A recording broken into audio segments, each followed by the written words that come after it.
Bismillahirrahmanirrahim. Innal hamdalillah nahmaduhu wa nasta'inuhu wa nastaghfiruh wa na'udzu billahi min shururi anfusina wa min sayyiati a'malina. May yahdihillahu fala mudilla lahu wa may yudlil fala hadiya lahu. Wa ashhadu an la ilaha illallah wahdahu la sharika lahu. وأشهد أن محمدا عبده ورسوله يا أيها الذين آمنوا اتقوا الله حق تقاته ولا تموتن إلا وأنتم مسلمون أما بعد فإن أصدق الحديث كتاب الله. Sesungguhnya sebaik-baik petunjuk adalah sebaik-baik perkataan adalah kitab Allah. Wa khairul hadiyi hadiyu Muhammadin sallallahu alaihi wasallam, dan sebaik-baik petunjuk adalah petunjuk Nabi Muhammad sallallahu alaihi wasallam. Wa syarrul umuri muhdatsatuha, dan seburuk-buruk perkara ialah yang diada-adakan. Wa kullu muhdatsatin bid'ah, dan setiap yang diada-adakan itu merupakan perbuatan bid'ah. Wa kullu bid'atin dalalah, dan setiap yang bid'ah itu adalah sesat. Wa kullu dalalatin finnar, dan setiap yang sesat itu tempatnya adalah di neraka. Amma ba'. Muslimin dan muslimat rahimani wa rahimakumullah. Alhamdulillah, pada malam ini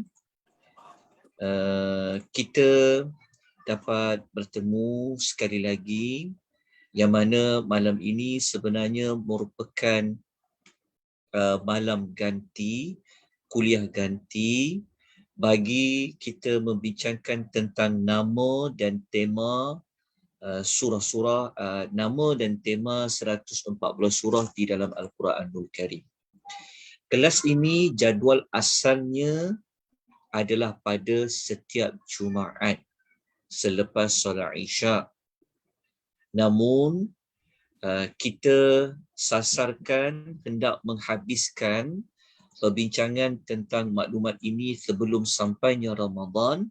Oleh kerana itu kita kena menggandakan lagi, kita kena buat tambahan kelas seperti kelas pada malam ini.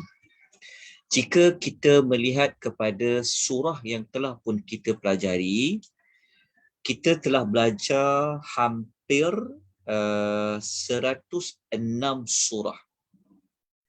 Ini bermakna kita berbaki lagi lebih kurang dalam 8 surah. Ada 8 surah yang kita belum pelajari. Malam ini kita sasarkan, kita akan belajar 3 surah sahaja, iaitu surah yang ke-107, suratul Al-Ma'un. Kemudian kita akan belajar surah yang ke-108, iaitu suratul Kautsar. Kemudian kita akan tambah lagi dengan satu surah, iaitu surah Al-Kafirun, iaitu surah yang ke-109. Jika kita selesai 3 surah pada malam ini, bermakna kita berbaki lagi 5 surah sahaja untuk kita menghabiskan keseluruhan surah-surah di dalam Al-Quran. So, 5 surah tu kita nak belajar bila? InsyaAllah minggu hadapan kita akan ambil pada 30 Mac bersamaan dengan 27 Syaban, yang mana Rabu malam Khamis itu kita ada jadual kosong kerana asalnya adalah pengisian tadabbur suratul Mulk, tapi surah Al-Mulk kita dah selesai, maka kita bertemu nanti sekali lagi pada hari Rabu 30 Mac 27 Syaban. Kita belajar lagi dalam 2 atau 3 surah, mungkin 2 ke kita belajar surah, dan sekali lagi kita akan jumpa pada hari Jumaat yang terakhir sebelum masuknya Ramadan, iaitu pada tarikh 1 hari bulan 4 bersamaan dengan 29 Syaban.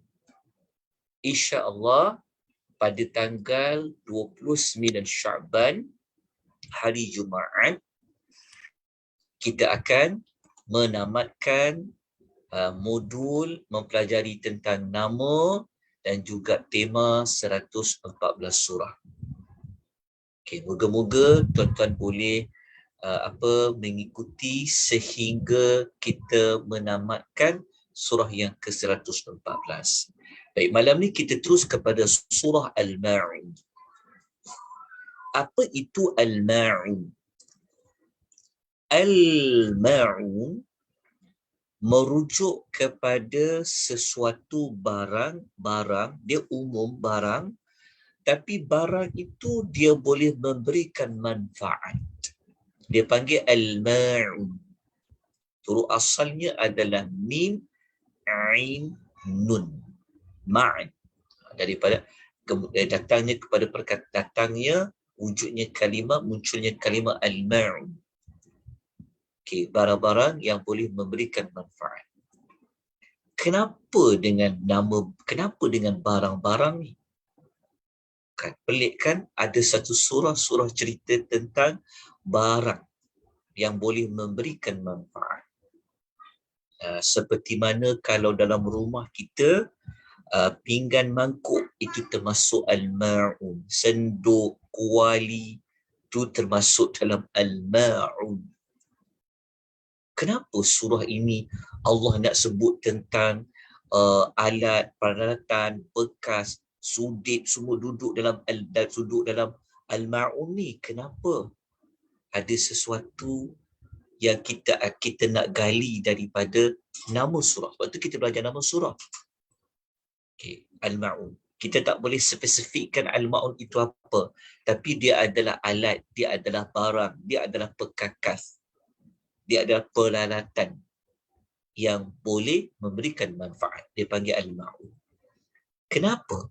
Okay, insyaAllah nanti waktu kita bincang kepada tema, kita akan jumpa justifikasinya, munasabahnya. Kenapa surah ini dipanggil dengan Suratul Ma'un? Kita lihat terlebih dahulu di manakah sumber ayat yang ada menyebut perkataan Al-Ma'un. Menariknya surah Al-Ma'un ni, nama surah Al-Ma'un tu bukan berada pada ayat yang pertama seperti mana yang kita jumpa pada surah-surah yang lain. Tapi Al-Ma'un ni, perkataan Al-Ma'un dia berada pada ayat yang ke-7. Iaitu ayatnya berbunyi a'udzubillahi minasyaitonirrajim wa yamna'unal ma'un, dan mereka itu enggan menolong dengan barang yang bermanfaat. Jadi Al-Ma'un, ayat hujung. Kenapa dia jadi, maknanya ayat ke-7 ni nanti kita akan letakkan dia sebagai penutupan bagi suratul Ma'un. Kita akan sebutkan dia punya hubung kait dia. Okey. Jadi kalau dari sudut nak belajar nama surah dah selesai dah. Al-Ma'un tu adalah barang-barang yang memberikan manfaat. Okey. Kenapa barang-barang tu dijadikan sebagai nama surah? Okey, dia dikaitkan, jadi kita kena tengok sebelum Al-Ma'un tu ada perkataan apa? Wa yamna'un, dan mereka itu enggan terhadap barang yang bermanfaat. Maksud dia apa? Okey, Al-Ma'un kita fahamlah barang bermanfaat. Kenapa dengan barang yang boleh bagi manfaat tu? Wa yamna'un al-ma'un, maknanya mereka enggan. Mereka ni siapa? Mereka ini adalah manusia yang Allah cerita daripada ayat pertama sampai ayat 7. Okey. Kenapa dengan barang manfaat tu? Rupa-rupanya pada ayat ke-7 memberikan kita jawapan mereka enggan. Mereka enggan di sini merujuk kepada mereka kedekut.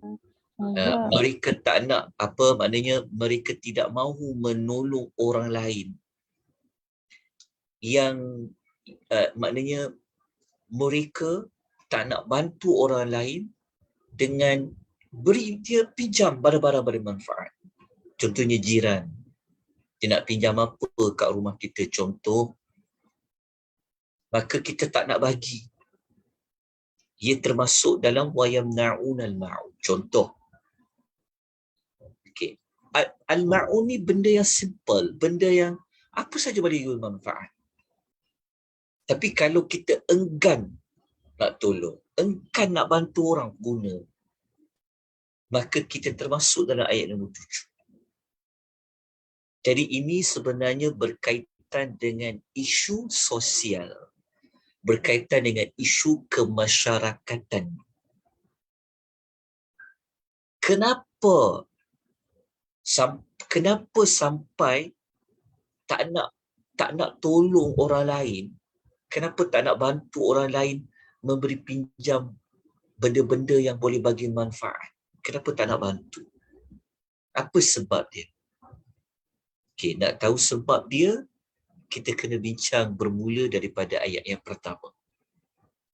Okay. Siapa yang mengikuti tadabbur suratul Ma'un, dia akan nampak dengan lebih jelas. Tapi silibus kita ni, kita bukan nak tadabbur ayat pertama sampai ayat yang ke-7. Tapi kita nak belajar nama dan kita nak belajar tema.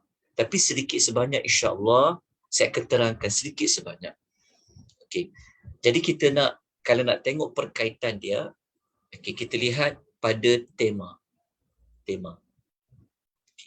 Apa tema bagi suratul Ma'un ini? Okay. Para ulama setelah mereka meneliti ke-7 ayat dalam suratul Ma'un ini, seperti mana kajian yang dibuat oleh Dr. Ali Hassan Arfan.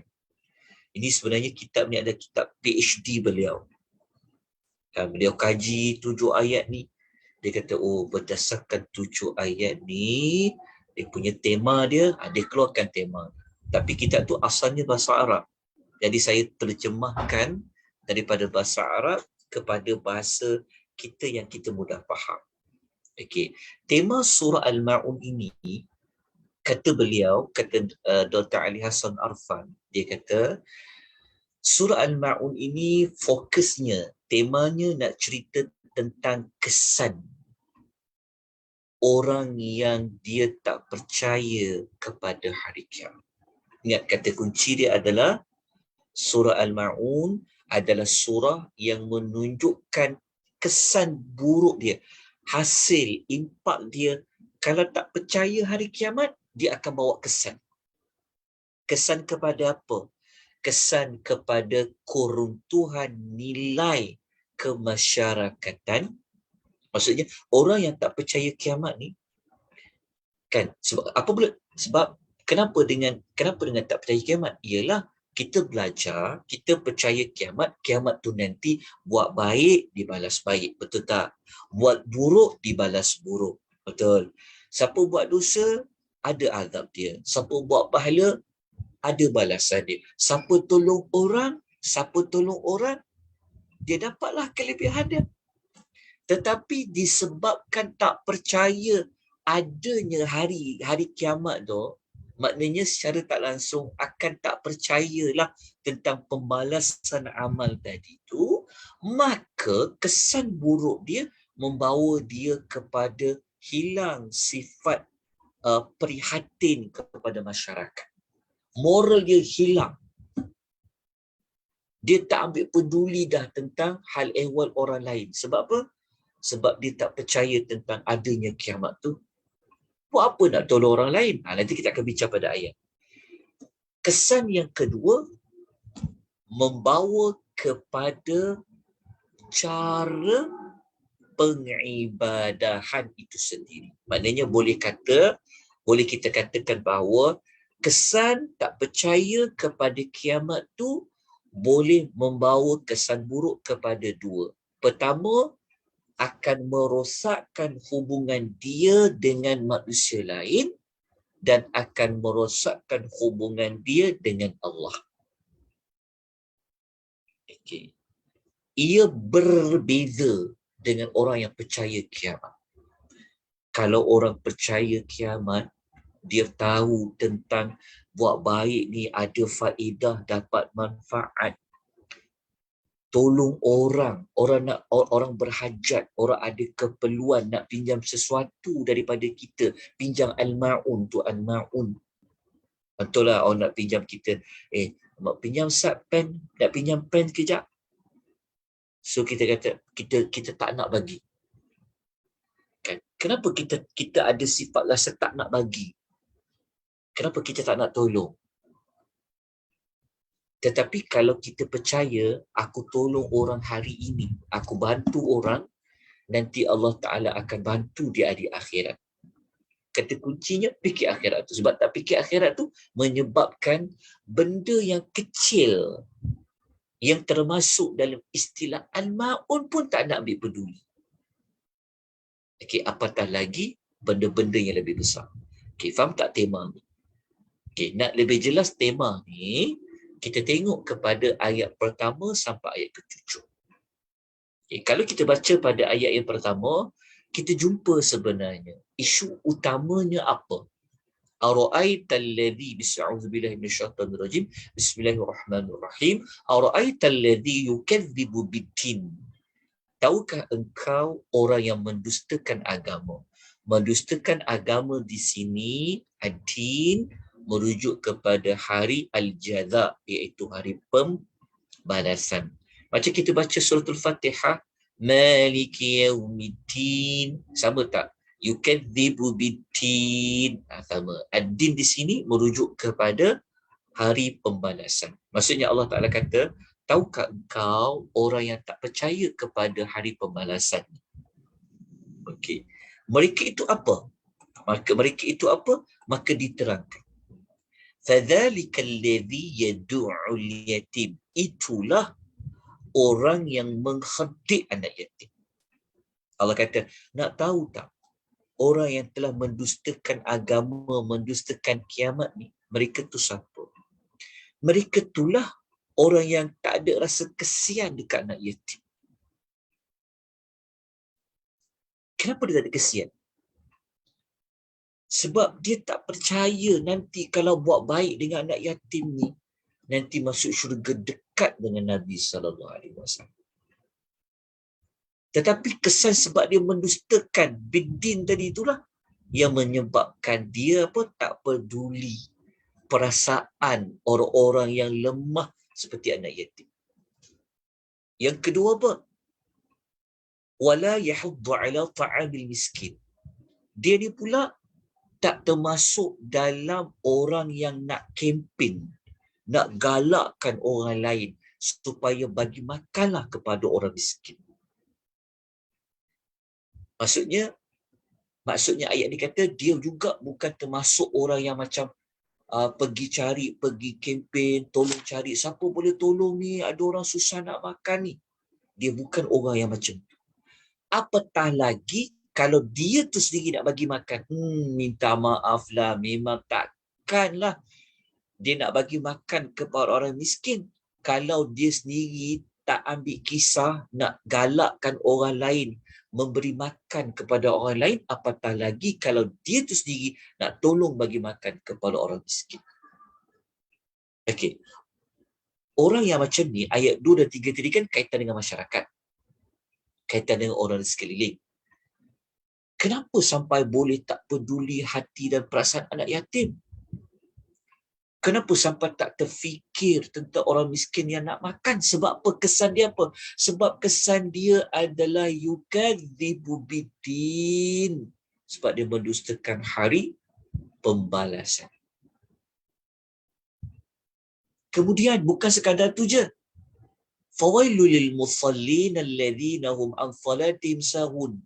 Bahkan mereka ini termasuk orang yang lalai terhadap solat. Dia tak peduli tentang solat. Dia tak kerja kalau solat dia. Sebab apa? Sebab apa dia tak jaga solat dia? Sebab dia tak fikir pun nanti di hari akhirat tu nanti Allah akan tanya pasal solat. Sebab dia tak percaya kiamat tu ada. Tapi kita yang percaya kiamat, kita tahu perkara pertama yang Allah akan tanya adalah solat. Maka kita pun kalau masuk solat ni, kita solat. Paling kurang pun kita, dah solat aku ni. Ya Allah, belum solat lagi ni. Belum solat lagi ni. Dia akan ambil perhatian tentang solat. Kemudian bukan sekadar solat tu saja yang dia tak ambil peduli. Kalau dia solat tu pula, alladzina hum yura'un. Dia solat dalam keadaan dia riak. Okay. Dia buat sesuatu tu kerana dia riak nak menunjuk pada orang lain. Kalau dia faham hari akhirat, betapa beratnya dosa orang yang riak ni, dia takkan buat ibadat kerana manusia. Tapi kenapa boleh jadi macam ni? Jawapan dia pada ayat pertama lah. Kerana dia yukadzibu biddin. Lepas tu Allah Ta'ala mengulang sekali lagi isu masyarakat yang dia tak ambil peduli adalah apa? وَيَمْنَعُونَ الْمَاعُونَ. Iaitu mereka enggan menolong dengan barang yang memberikan manfaat.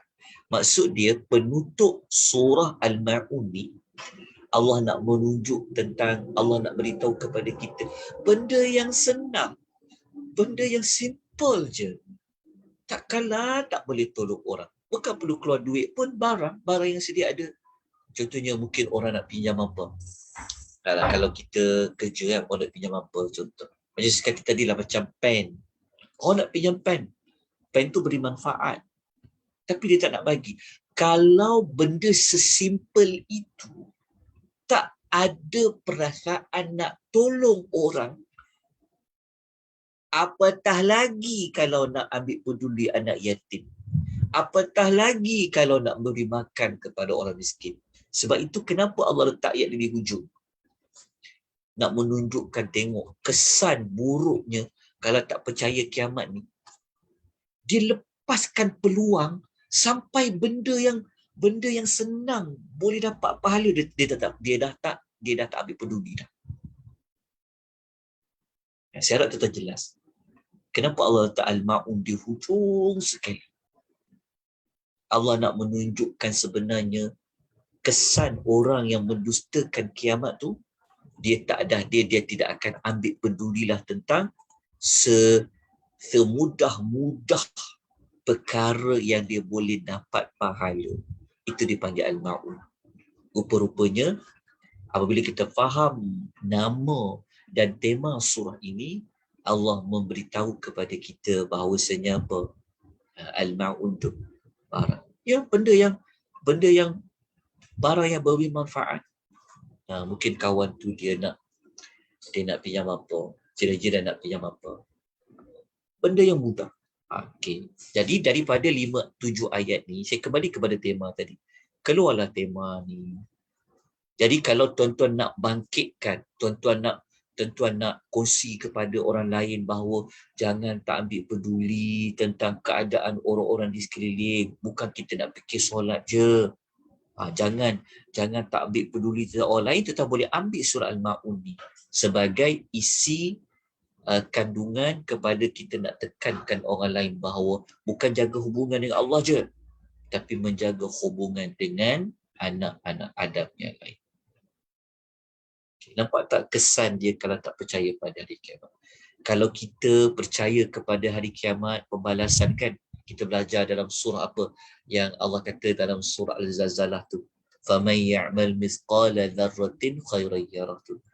Kalaulah kita percaya di hari akhirat, kita buat benda yang kecil je pun Allah Ta'ala akan berikan perhargaan, Allah akan balas. Maka kita tak akan kedekut untuk beri barang-barang kepada orang lain untuk dimanfaatkan.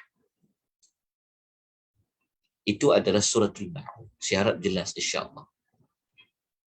Nampak macam surah ni surah pendek kan, 7 ayat, tapi kesan dia besar kepada orang yang beriman. Okey. Kita terus kepada suratul Kausar. Surah Kausar ni dia masih lagi membawa momentum kepada ambil peduli tentang masyarakat. Kita nak masuk Ramadan ni, kita kena rajin-rajinkan diri kita untuk fikir tentang orang lain, bukan diri kita saja. Surah ini dia mengajar kepada kita. Okay, kita masuk Suratul Kautsar. Surah Kautsar ni surah familiar ni. Antara sebabnya mungkin kerana dia surah dia pendek kot. Surah yang paling pendek Al-Kautsar. Okey, apa makna Al-Kautsar? Al-Kautsar adalah nikmat yang banyak. Okey, Al-Kautsar ni adalah nikmat yang banyak. Ada sesiapa tak yang Quran terjemah dia diterjemah lain Al-Kautsar? Boleh kongsikan Al-Kautsar diterjemah sebagai apa? Ada? Kesama seperti mana yang saya paparkan? Kebaikan. Kebaikan Sama. yang banyak. Kebaikan yang banyak, nikmat yang banyak. Okey, sama dah tu. Okey, kebaikan yang banyak. Betul. Nikmat yang banyak. Ya, betul. Okey. Jadi kita lihat terlebih dahulu dalam ayat mana yang ada penyebutan perkataan Al-Kautsar. Kita akan jumpa pada ayat yang pertama. A'udzu billahi minasyaitonir rajim. Bismillahirrahmanirrahim. Inna a'tayna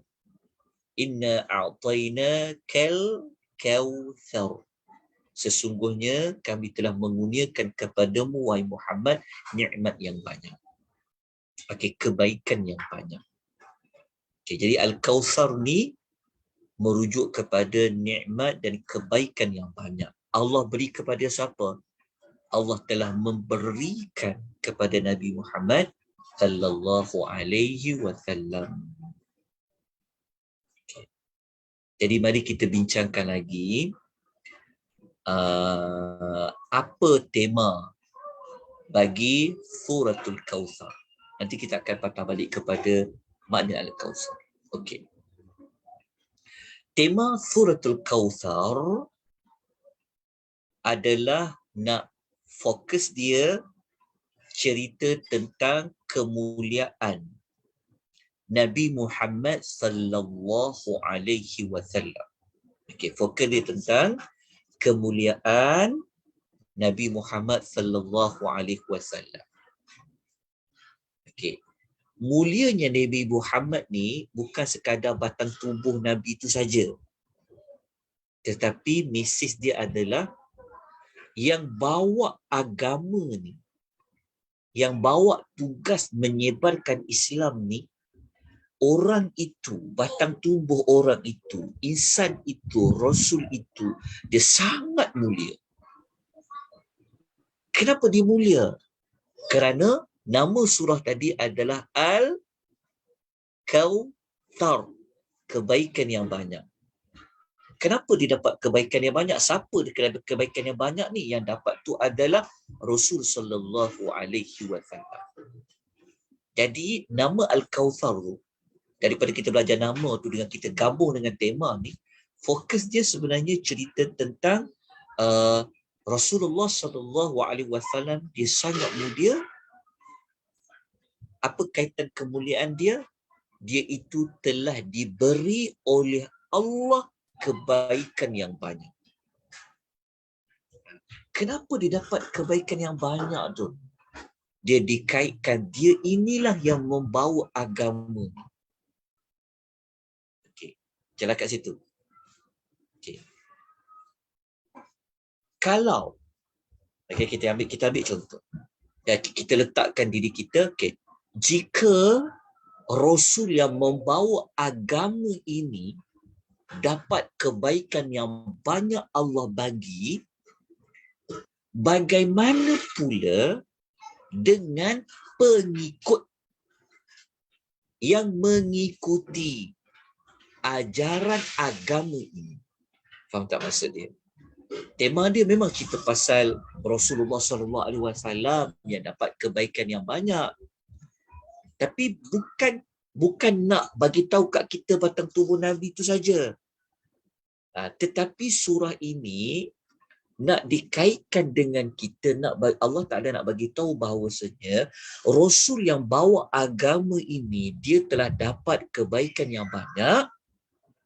Macam mana kalau orang yang ikut Rasul tu, ikut agama yang dia bawa tu, adakah mereka ini akan dapat tempiasnya, akan dapat balasannya seperti mana Nabi sallallahu alaihi wasallam? Dia bukan sekadar nak kata Nabi ni mulia, tapi daripada pemaparan kata Nabi ni dapat kebaikan yang banyak, sebenarnya dia ada maksud di situ. Kenapa? Kalau kau dah tahu Muhammad itu dapat kebaikan yang banyak, yang bawa agama ni, so korang kena buat apa kepada agama dia? Dia bawa dakwah tu, korang kena buat apa? Kita akan kata, oh hebat kan Rasulullah SAW dapat kebaikan yang banyak. Okey, kebaikan yang banyak ni, kita tengok dia punya cara dia. Okey. Dalam Al-Quran, kalau kita belajar kebaikan yang banyak ni, yang ni saya pernah terangkan dalam Tadabbur Suratul Kautsar. Okey, tapi saya tidak akan jelaskan secara ayat berayat lah, sebab kita bukan modul kita nak belajar tafsir ayat berayat. Cuma saya kongsikan sedikit maklumat. Okey, perkataan banyak dia bermula daripada perkataan kathura, banyak. Tapi kalau nak kata lebih banyak, dia guna kathir. Kalau nak kata tersangat banyak, dia guna kautsar. Dapat beza tak? Okey, kautsar. Jadi kautsar ini lebih banyak daripada kathir. Sebab tu perkataan al-kautsar dia mengikuti pola ataupun wazan fa'alun. Jadi kautsarun, terus sangat banyak. Mesti kita baca ayat ni, kita faham kan lepas kita belajar nama tu. Kebaikan yang banyak, nikmat yang banyak. Bertuahnya Rasulullah sallallahu alaihi wasallam dapat kebaikan yang banyak. Kebaikan yang banyak itu para ulama membahagikan pula, memperincikan pula. Okey, pengertian al-kautsar, kebaikan yang banyak tu, inilah yang lebih tepat, yang merangkumi kesemua apa saja kebaikan. Okey. Namun ada juga para ulama mengatakan kebaikan yang banyak ni, contohnya salah satunya adalah sungai di dalam syurga, namanya Al-Kautsar. Kebaikan yang banyak, contoh lain dia merujuk kepada satu telaga yang berada di padang mahsyar, dia panggil telaga Al-Kautsar. Jadi pengertian Al-Kautsar yang lebih lengkap, padat, kita ambil kebaikan yang banyak. Apa saja kebaikan yang banyak yang Allah nak beri kepada Rasul sallallahu alaihi wasallam. Contohnya siapa? Contohnya apa? Sungai dalam surga namanya Kautsar, termasuk telaga di padang mahsyar. Okey. Kita tengok pendapat yang kata Al-Kautsar tu apa. Okey, saya nukilkan ulasan Ibnu Abbas radhiyallahu anhuma. Ibnu Abbas radhiyallahu anhuma dia mengatakan Kautsar tu apa? Dia kata al-khairul kathirul ladzi a'tahu Allahu iyyahu. Al-Kautsar adalah kebaikan yang banyak yang telah Allah kurniakan kepada baginda sallallahu alaihi wasallam. Ada juga para sahabat, para tabi'in mengatakan, seperti kata Sa'id bin Jubair rahimahullah, mengatakan Al-Kautsar itu adalah an-nahrul ladzi fil jannati minal khairil ladzi a'tahu Allahu iyyahu. Adalah sungai yang ada dalam syurga yang termasuk kebaikan yang diberikan oleh Allah kepada baginda sallallahu alaihi wasallam. Okey, apa pun penjelasannya, jadi Al-Kautsar itu lebih ringkas, padat, lengkap. Kita kata kebaikan yang banyak, nikmat yang banyak yang Allah beri kepada Rasul. Okey, jadi berdasarkan nama surah itu dan ayat yang menyebut inna a'tainakal kautsar, sampailah ujung ayat, Maka para ulama mengatakan surah Al-Kawthar ini surah yang nak memaparkan cerita tentang kemuliaan Nabi SAW yang membawa agama. Okey, saya dah sebut tadi. Bukan sekadar nak paparkan kemuliaan Nabi dapat Al-Kawthar itu saja. Tetapi tujuan dia adalah nak ajak kita. Allah nak dakwah kepada kita, nak seru kita supaya apa? Ikutlah manusia yang dapat kebaikan yang banyak ni. Kalau dia dapat kebaikan yang banyak dikaitkan dengan tugasnya, dengan dakwah ni, maka siapa yang tolong dia, siapa yang ikut dia, maka sudah pasti akan juga mendapat kebaikan oleh Allah Subhanahu wa taala. Dalam masa yang sama, tema surah ini nak bagi tahu tentang apa keburukan yang manusia dapat kalau tak nak ikut manusia yang dapat kebaikan yang banyak ni. Jelas tak? Faham tak? Maksud dia, surah ini bukan, sebenarnya surah ini tujuannya nak mengajak kepada ikut yang dapat kebaikan yang banyak. Tu siapa dia? Nabi Muhammad SAW. Jadi kalau kita ikut, maka kita dapatlah kebaikan itu. Tapi kalau kita berpaling, kita tak akan dapat kebaikan itu. Bahkan kita dapat apa? Kita dapat keburukan. Di mana dalam surah ini sebut tentang keburukan? Kita kena baca ayat sampai habis. Jadi kalau kita baca ayat sampai habis, kan, ayat nombor 3 kita jumpa inna syani akahuwal abtar. Ayat 3 kata sesungguhnya orang yang membencimu. Jadi ini menunjukkan apa? Orang yang tak nak ikut Nabi SAW sudah pasti mereka ada perasaan benci. Kalau dia sayang, dia kasih, dia pasti akan ikut. Tapi dia tak nak ikut.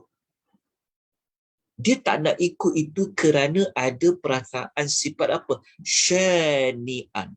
Iaitu dia membenci. Allah bagi tahu, sesungguhnya orang yang membenci engkau, wahai Muhammad, dia itulah sebenarnya al-abtar. Dia itulah orang yang terputus. Terputus apa? Daripada rahmat Allah. Terputus daripada mendapat kebaikan yang banyak. Sepatutnya kita menumpang. Dapat kebaikan yang banyak, seronoknya.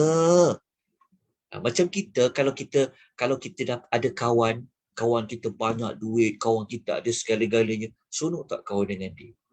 Kita pun kadang-kadang dapat dia belanja kita makan, tak? Dia bagi, mungkin dia bagi duit kat kita ke? Sebab apa? Sebab kita baik dengan dia, kita ikut dia. Tetapi ini lebih daripada nikmat dunia. Maka dalam surah ini Allah menyebut tentang dua lah sebenarnya. Siapa yang ikut Rasul tu, yang sayang dia, ikut agama dia, dia akan dapat Al-Kawthar itu. Tapi siapa yang berpaling daripada dia, seperti membenci dia, dia adalah kumpulan Al-Abtar yang terputus daripada mendapat rahmat Allah Subhanahu wa ta'ala. Okay. Itulah nama dan tema ringkas yang dapat saya terangkan bagi suratul Al-Kawthar. Okay. Jadi kita takkan perincilah daripada satu ayat kepada satu ayat. Tapi dalam masa yang sama, saya nak tekankan ayat 2 ni juga. Ayat 2 ni, Allah Ta'ala suruh Nabi tunjukkan rasa syukur. Setelah dapat Al-Kawthar, kena buat apa? Yang pertama, Nabi kena solat kerana Allah semata-mata. Yang kedua, dapat Al-Kawthar tu kena buat apa? Yang kedua, kena buat wanhaur, iaitu menyembelih haiwan ternakan. Berkorbanlah. Maksudnya buat ibadat kurban. Solat kerana Allah semata-mata hubungan dengan Allah. Wanhar berkorban, memberi makanan kepada orang lain dari sudut sembelihan haiwan, termasuk dalam menjaga hubungan dengan anak-anak Adam. Jadi siapa yang nak dapat kebaikan yang banyak, siapa yang nak dapat kebaikan dia ikut Rasul, maka dia kena terjemahkan juga hidupnya dengan fasalli rabbika wanhar. Ini setakat ini sahaja yang dapat saya terangkan tentang suratul Kautsar. Jadi kita teruskan kepada nama dan tema bagi surah yang berikutnya, iaitu suratul Kafirun. Apa itu Al-Kafiruna? Al-Kafiruna adalah satu gelaran, adalah satu kata nama bagi Al-Kafirun adalah orang kafir. Okay. Orang kafir.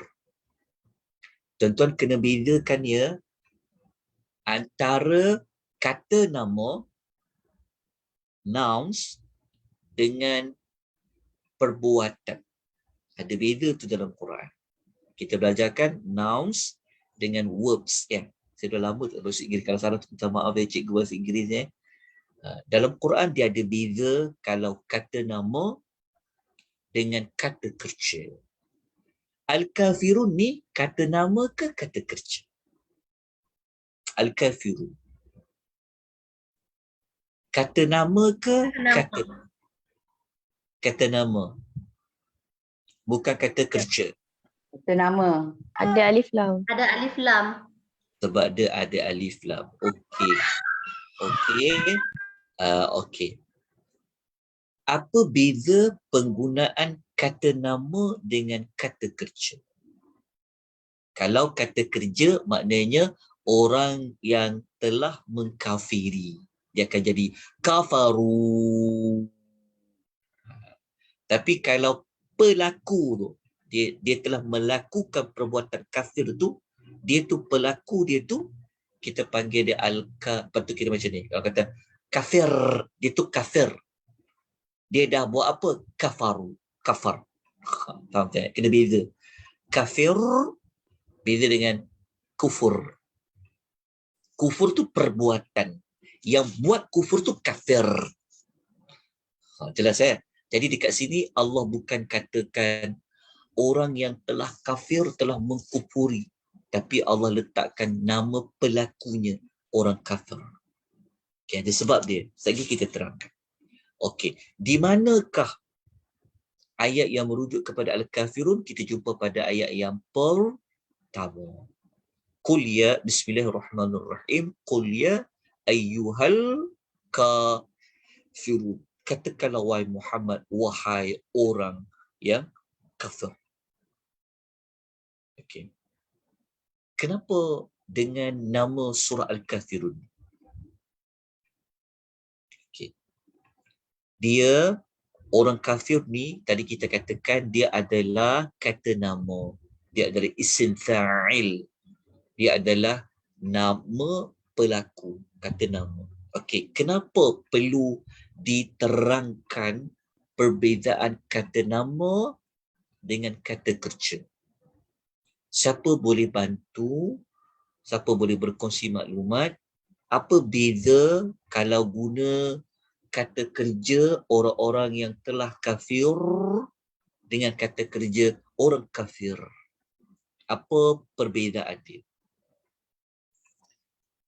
Boleh kongsikan siapa-siapa maklumat perbezaan kata nama dengan kata kerja? Saya bagi contoh lain. Kita ambil contoh pelajar. Apa beza dengan belajar? Pelajar dengan belajar. Belajar, Pelajar. pelajar. Kalau pelajar tu dia dia selama-lamanya dia seorang pelajar. Kalau belajar waktu ketika itu je dia belajar. Kata Oh, kerja. okey, jazakillah khair. Okey. Kalau kalau dia dapat gelaran pelajar, maknanya selama-lamalah dia itu memang belajar sebab dia pelajar. Tetapi kalau dikatakan gunakan belajar,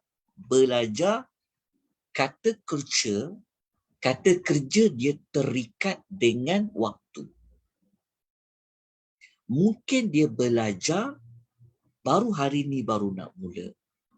Ataupun dulu dia belajar. Ataupun akan datang dia nak belajar. Beza. Sebab kalau kata kerja je ingat, kalau dia kata kerja, kalau dia verbs, kalau dia fi'il, dia mesti terikat dengan waktu. Kalau tak waktu tu telah berlaku, sedang berlaku atau akan berlaku. Tapi kalau kata nama pelajar, selama-lamanya lah dia tu belajar je. Sebab tu dia tu pelajar. Jelas tak perempuan? Okey. Sebab itu Allah letakkan apabila Allah Ta'ala suruh Nabi panggil orang kafir tu. Allah kata, Muhammad kau cakap dekat diorang. Allah tak suruh cakap, Allah tak suruh Nabi panggil orang kafir itu, wahai orang-orang yang kafaru, wahai orang-orang yang telah menjadi kafir. Tak. Tapi Allah suruh Nabi panggil dengan gelaran, selama-lamanya lah korang ni akan jadi kafir. Itu dia kata, wahai orang-orang kafir. Jelas tak, Umar? Dapat tangkap tak? Dapat Ustaz. Yang lain ada? Tuan-tuan jelas tak? Jelas Ustaz. Kalau kata nama, kata nama dia mesti ada maksud dan tidak terikat dengan waktu. Kalau kata kerja iaitu fi'il ataupun perbuatan, dia ada makna terikat dengan waktu dan mesti ada pelaku. Betul lah. Okey, contoh kalau kita ambil contoh macam ni, kita kata kita nak panggil seseorang, kita kata wahai pelajar. Dengan dia kata wahai orang-orang yang belajar. Macam itulah contoh dia nak bagi. Bagi bahasa kita mungkin nampak macam sama je Ustaz. Kalau bagi bahasa kita. Tapi Quran dia tak sama. Okay. Jadi ayat ni kenapa Nabi panggil macam tu? Okay, kalau kita belajar tadabbur, kita akan tahulah sebab apa Nabi sampai panggil macam tu. Kerana Nabi pernah didatangi oleh beberapa orang untuk buat MOU. Nabi pernah ditawarkan untuk buat MOU supaya setahun Nabi Muhammad kena sembah Tuhan mereka. Setahun mereka akan sembah Tuhan Nabi Muhammad pula. Macam tu. So Nabi terima tak MOU seperti itu? Maka Allah memberikan satu keputusan. Nak terima tak deal mereka seperti itu? Maka Allah minta kepada Nabi, cakap dengan tegas kepada mereka, no way, forever and ever. Jadi gunakan qul ya ayyuhal kafirun. Wahai orang-orang yang kafir, buat selama-lamanya, dulu, kini dan selama-lamanya korang memang akan jadi kafir. Kat situ perkataan dia sebenarnya. Okey. Kemudian Nabi SAW menegaskan Nabi dia akan jadi apa, dia akan buat apa, dan korang itu pula sebenarnya akan buat apa, akan jadi apa. Okey, tapi sebelum tu kita pergi kepada tema dulu. Okey, tengok pada tema. Okey, tema surah Al-Kafirun ni dia nak fokus tentang nak menunjukkan perbezaan yang ketara, yang mutlak, yang ketara di antara orang yang beriman dengan orang yang kafir, orang yang ahli tauhid, orang yang mengesahkan Allah dengan orang yang syirik. Al-kafirun. Sebab tu kita dalam agama ni kita tak boleh tolerate. Dalam bab akidah tak boleh tolerate. Dalam akidah, dalam perkara akidah, perkara ketuhanan, kita kata no. No. Sebab apa? Sebab ada perbezaan antara agama kami dengan agama kamu. Surah ni menjadi panduan. Kalaulah kita boleh iktiraf agama-agama yang lain, contohnya mungkin ada gerakan pluralism, menyamakan semua agama ni, sudah tentu tak adanya surah ni. Tapi Allah telah meletakkan kita satu garis panduan. Dalam bab agama, tidak ada toleransi. Bagi kita agama Islam, agama yang benar itu adalah Islam saja. Bagi kami, agama kamu bukan agama yang benar. Tapi bukanlah kita nak menganiaya orang bukan Islam. Itu jangan salah faham. Okay, jadi kalau ada orang kata, kita kena iktiraf agama mereka. Dia berbeza mengiktiraf dengan memberikan ruang untuk beragama, dua benda berbeza. Kita, Malaysia, Alhamdulillah, memberikan ruang untuk agama lain diamalkan dengan bebasnya dalam negara kita. Tetapi dari sudut pendirian kita, Islam saja satu-satunya agama yang diterima oleh Allah Azza wa Jalla. Tidak boleh sekali-kali kita mengatakan, semua agama tu samalah. Itu tak boleh. Kalau kita kata seperti itu, kita telah melakukan kesyirikan kepada Allah Subhanahu wa Ta'ala. Dalil dia, ambil ayat. Jadi ketika mana Nabi diminta seperti itu, Nabi kata apa kepada mereka? Pertama, Nabi cakap, korang ni memang akan jadi kafir buat selama-lamanya. Kenapa? Kerana menggunakan kata nama Al-Kafirun. Sebab tu pada ayat yang hujung, ayat yang ke-6, Nabi bagi kata putus. Nabi kata apa? Lakum dinukum. Bagi kamu, agama kamu. Waliyadin. Dan bagi aku, agama aku. Bukan ayat ini Nabi mengiktiraf agama mereka yang menyembah patung dan berhala tu. Tapi Nabi nak bagi tahu, no, tak ada deal. Nabi kata, bagi kamu, kalau kamu nak anuti agama kamu, tu agama kamu. Tapi bagi aku, kata Nabi, ia adalah agama bagi aku. Aku tak akan berganjak, aku tak akan buat, aku tak akan terima, walaupun sesaat untuk menyembah agama kamu. Okay, jadi ayat pertama dan kedua tu dah bagi kita putus dah. Pertama, korang ni memang selama-lamanya akan jadi kafir. Yang kedua, Nabi kata, aku tetap dengan keputusan aku, kata Nabi, waliyati. Okey, itu pemuka dengan penutup. Kemudian pada tengah-tengah ayat, Nabi memberitahu bahawa Nabi ni akan buat apa, akan jadi apa apabila berhadapan dengan agama-agama yang mereka telah anuti. Jadi Nabi pun sebutlah. Nabi kata, Nabi menggunakan dua pendekatan. Pertama, Nabi menggunakan kata kerja a'budu. Kemudian Nabi menggunakan kata nama abidun. Abidun.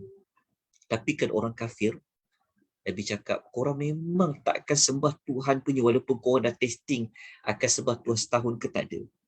Sebab tu orang yang kafir ni, Nabi menggunakan gelaran apa? Orang kafir Nabi kata, abiduna.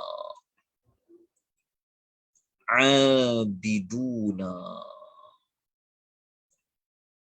Maknanya abiduna ni sama macam al-kafirun tadi tu. Okey. Jelas dekat sini. Maknanya Nabi kata apa? Okey, kalau kita nak tengok ayat dia, terjemahan dia, sikit ringkasan saja. Sebab ni bab surah kafirun kita juga telah buat kelata dabur iaitu tentang perempuan yang panjang lebar kita terangkan satu persatu. Okey.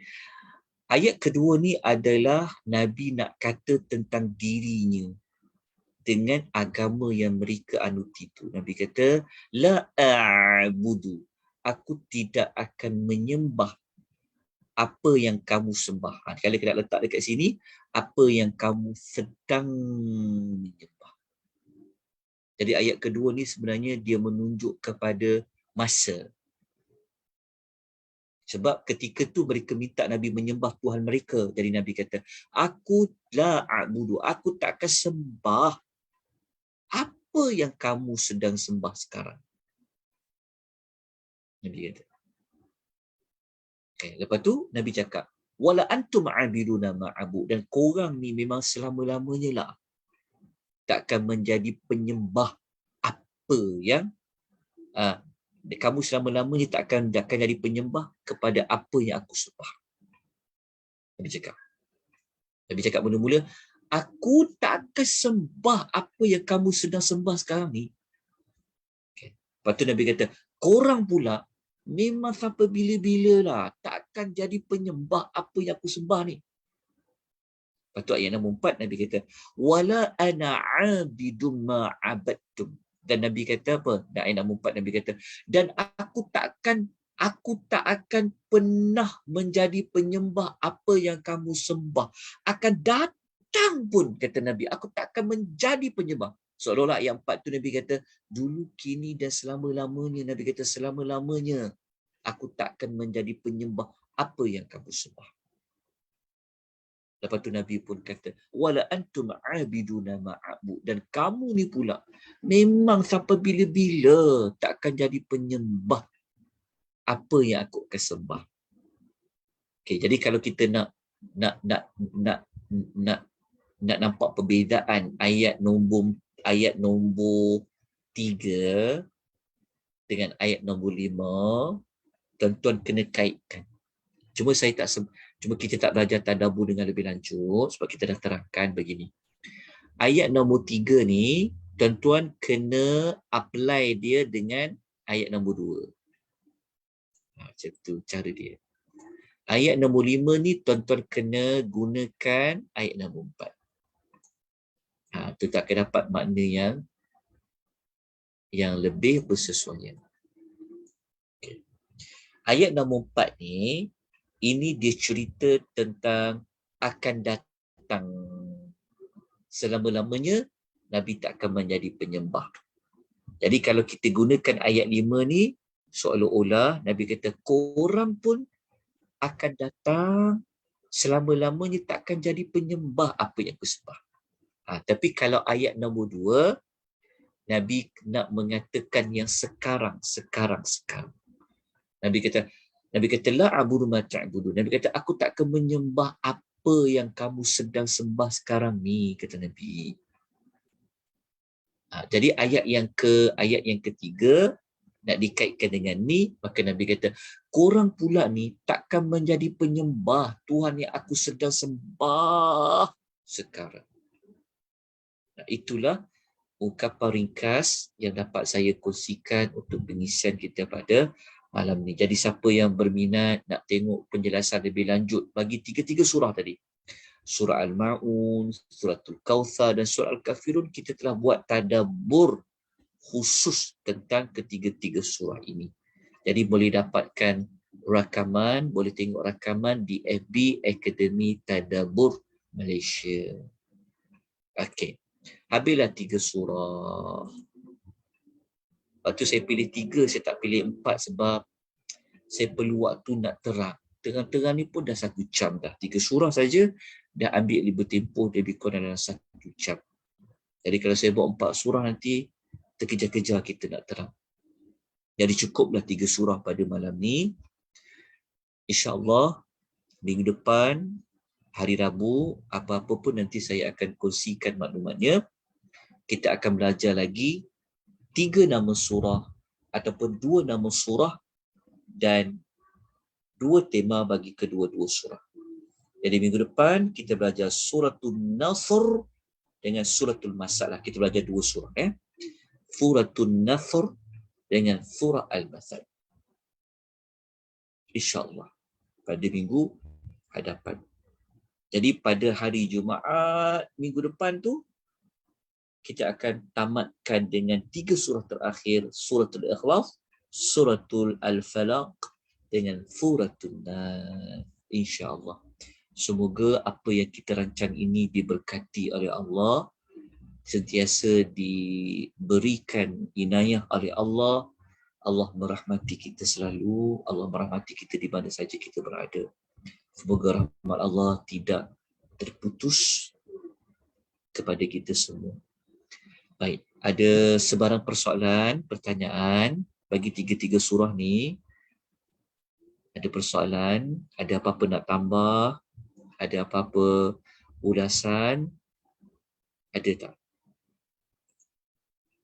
Ataupun ada siapa-siapa nak luahkan perasaan ke? Tuan-tuan boleh ikuti tak dengan maksudnya tuan-tuan boleh ikuti penerangan saya dengan jelas. Kalau perlu saya ulang pada beberapa perkara, tolong maklumkan. Kalau malu untuk berkata-kata, tuan-tuan boleh tulis di ruangan chat. Dekat chat tu, tuan-tuan boleh hantar PM terus ya. Dia boleh PM tepi. Kan segan nak bertanya. Okey. Ada. Kalau tak ada, maknanya jelas dan faham. Kalau ada kekurangan juga, saya mohon ampun dan maaf. Ya. Saya nak tanya Ustaz, kalau contohlah agama lain kan, kita boleh iktiraf Jadi macam kita tahu yang Cina, India ni diorang ada agama diorang, tapi bahagian Tuhan, bolehkah kita macam Tuhan you ke, kita boleh ke sebut macam tu? You Boleh. semayang Tuhan you macam mana? Tapi bukan kita kena tahu yang Tuhan tu satu je. Jadi kita tak boleh nak samakan diorang punya Tuhan ke apa. Ya, kita tak boleh, maksudnya bagi kita Tuhan yang disembah tu bukan Tuhan lah. Mereka saja menganggap dia Tuhan.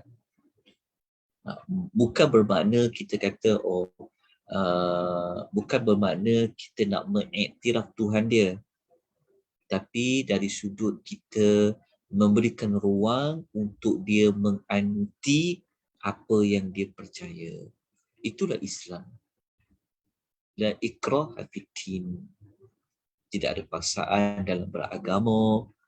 Bagi kita inna din indallahil Islam. Sesungguhnya agama tu di sisi Allah itu hanyalah Islam sahaja. Ustaz nak tanya? Ya. Kita ni masa time kerja kan, kita ada kawan-kawan India, kawan-kawan Chinese. Jadi kadang-kadang tu bila time perayaan dia orang kan, kita kata Happy Chinese New Year, ada yang sambut Christmas, Deepavali. Jadi kadang-kadang tu ramai antara kita lah yang mengucapkan Happy Deepavali, Happy Merry Christmas lah apa kan. Macam mana Ustaz punya pendapat tentang ni? Adakah dengan cara tu kita macam mengaku dia orang punya agama ataupun macam mana? Okey. Seperti biasa, kalau nak rujuk kepada persoalan-persoalan tadi, boleh rujuk dekat dalam artikel yang dia buat oleh Jabatan Mufti. Okay, nampak tak saya paparkan sekarang ni? Tajuk hukum mengucapkan Merry Christmas kepada mereka yang beragama Kristian. Nampak tak artikel saya paparkan? Okey. Nanti boleh ambil artikel ni untuk dibincangkan. Okey, jadi kita tengok kesimpulan dia. Okay, panjang tu kalau puan nak tanya tentang ucapan Merry Christmas, ucapan Deepavali, ucapan kongsi Pak Chai tu macam mana. Okay, dalam fiqh kita kena faham ya, fiqh negara kita ni, maksudnya kita negara Malaysia ni dia sangat unik. Dia berbeza dengan negara-negara yang lain sebab kita agama kita berbilang bangsa kan. Jadi kita kena hukum itu dia melihat juga kepada konteks berbilang bangsa. Okey. Jadi kita tengok kepada kesimpulan dia. Boleh baca dekat artikel tu panjang tu. Boleh baca, kita tengok. Ada yang mengharamkan, ada yang mengharuskan. Nampak tak? Ada haruskan. Okey. Jadi kita lihat kepada kesimpulan dia. Waktu saya kata nak ulang panjang, tapi tak apa kita baca. Okey. Kita tengok mana kesimpulan dia ni. Okey. Okey. Kesimpulan dia. Okey, dekat sini.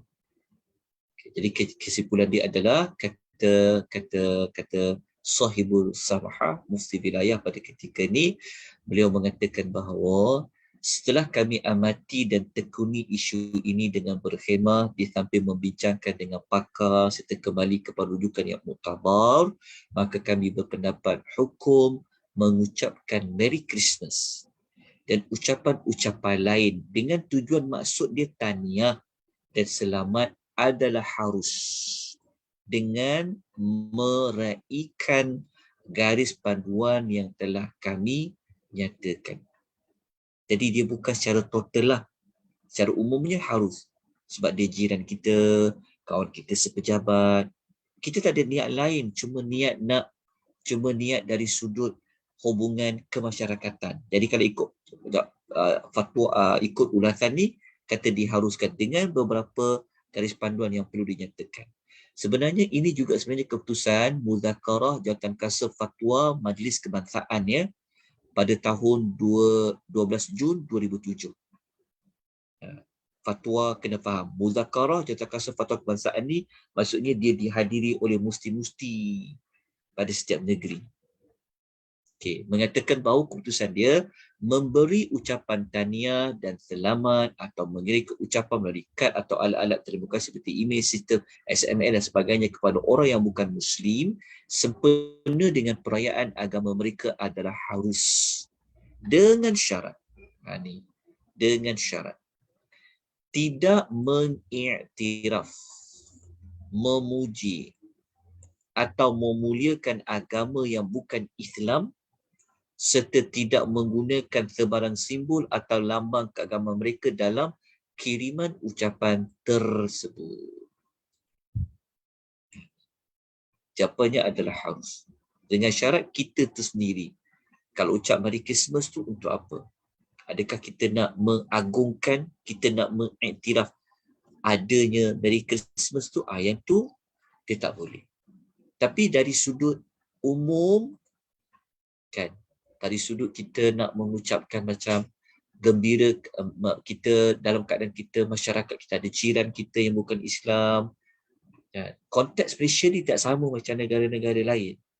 Jadi kita mengambil hukum, Jawatan Fatwa mengatakan hukumnya adalah harus. Jadi, tapi dia bukan daripada saya dan puan ya, tapi dia daripada perbincangan artikel ni. So telah dikongsikan link tersebut di dalam ruangan chat. Nanti ambil dan print.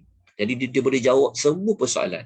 Nak ucap Happy Deepavali ke, nak ucap Merry Christmas ke dan sebagainya, dibenarkan, diharuskan. Tapi kalau kita ragu-ragu, kita jangan ucap dalam ucapan Merry Christmas lah. Kita ucap perkataan lain lah. Yang boleh gembirakan dia. Moga-moga dakwah dia tengok Islam ni sangat mengambil berat. Islam ni penyayang sebab kita nak bawa konsep kita adalah agama rahmat. Kak dulu kalau kawan-kawan yang non-Muslim tu kak cuma cakap happy holiday je. Oh, happy holiday. Alright. Cakap macam tu je lah, tak sebutlah yang dia punya perayaan tu. Okay. Ucapan selamat. Kalau ucap selamat tahun baru tak boleh ya. Okay. Kita kena baca di sini. Baik, tentera perempuan, jelas tentang bab ni. Okey.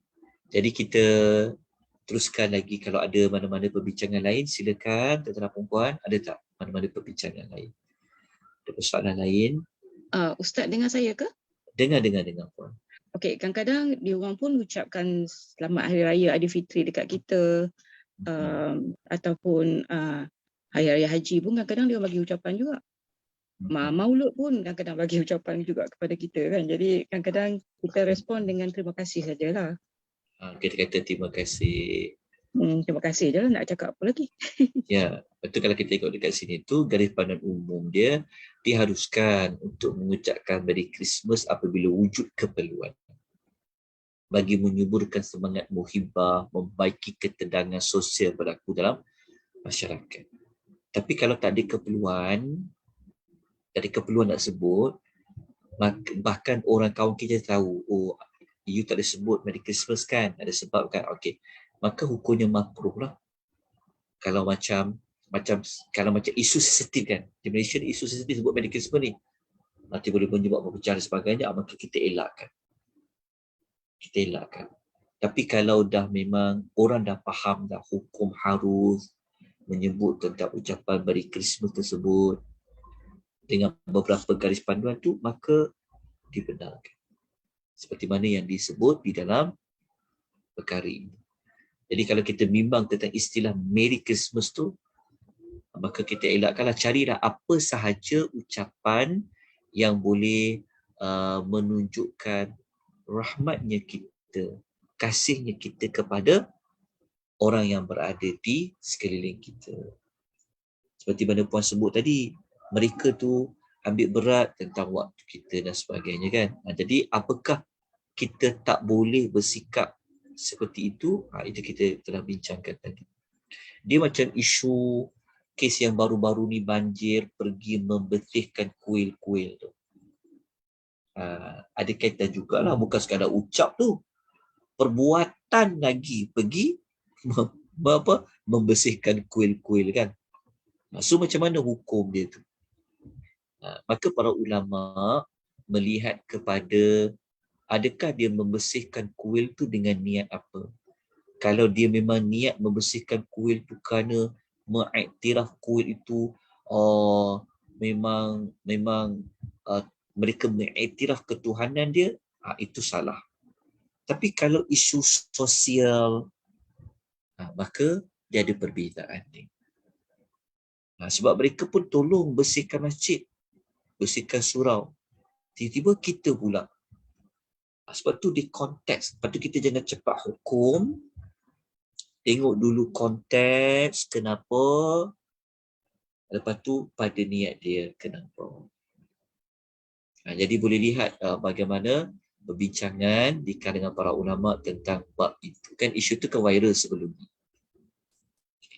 Wallahu ta'ala a'lam. Okay. Ada pertanyaan lain? Ustaz? Ya. Kalau macam contoh kes perayaan kan, contoh jiran kita kiri kanan ni ada non-Muslim kan, dan diorang buat majlis makan jemput kita boleh datang ke? Okey.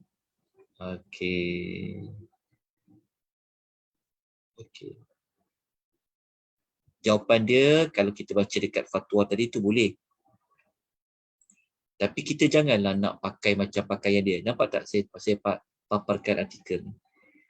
Contohnya, penyertaan orang Islam dalam majlis sambutan Christmas hanyalah pada kadar yang diperlukan saja. Seperti jamuan makan je, nak bergambar je.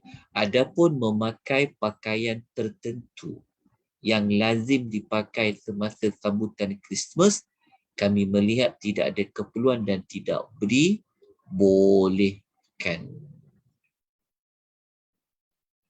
Jelas, faham tak tuan-tuan dan puan? Kita jangan pula kita beria pula pergi pakai yang sama. Tapi dia undang kita pergi, tambah-tambah lagi kalau ia adalah bos kita, kan, rakan pejabat dengan kita, ada keperluan kita pergi. Tapi kita kena ada prinsip lah.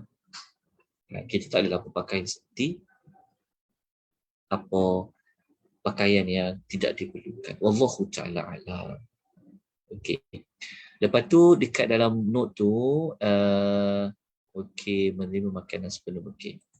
Lepas tu kalau tuan-tuan tengok, ada satu lagi artikel, ni artikel kepada ni. Ya, artikel kepada hukum Muslim membersihkan rumah ibadat agama lain. So rujuk dekat artikel tu. Jadi kita tengok apa keputusannya. Okey, keputusannya dekat sini. Okey.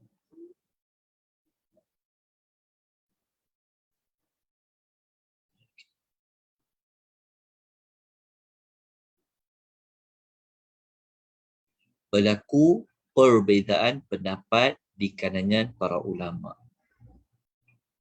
Bergantung kepada niat. Tapi nasihat diberikan, seorang Muslim nasihatkan tidak melibatkan diri dalam kerja gotong royong membersihkan rumah ibadat agama lain. Kerana ini bimbang boleh menyebabkan membantu ke arah kesyirikan yang jelas dalam Islam. Namun tak salah kalau kita bersihkan rumah dia ke, ulur kebantuan keuangan ke dan barang keperluan. Dalam masa yang sama, tak boleh kita tergesa-gesa menghukum suatu perbuatan atau percakapan yang boleh menyebabkan tak boleh nak simplify lah untuk kita cepat jatuhkan hukum kafir.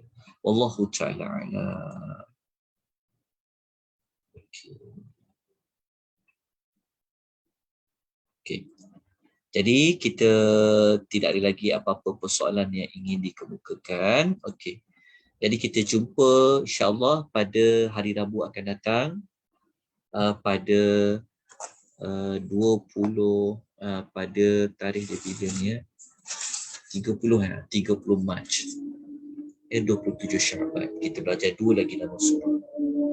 Jadi saya mohon ampunan maaf atas kekurangan kelemahan. Semoga apa yang kita pelajari pada malam ini dapat disampaikan kepada orang lain, ya. Kita dapat teruskan belajar untuk memahami Al-Quran menggunakan kaedah memahami nama dan tema surah. Jadi kalau ada mana-mana persoalan yang saya tak mampu nak jawab ataupun kurang lengkap, bolehlah merujuk kepada yang lebih mahir, yang lebih banyak ilmu dan lebih pakar. Kalau ada soalan jawapan yang saya berikan tersalah, maka saya mohon juga mana-mana pihak untuk memberi teguran kepada saya. Jadi kita sudahi majlis ilmu kita pada malam ini dengan kita membaca tasbih kafarah. Subhanakallahumma wa bihamdika asyhadu an la ilaha illa anta astaghfiruka wa atubu ilaik. Wabillahi taufiq wal hidayah. Wassalamu alaikum warahmatullahi wabarakatuh. Waalaikumsalam.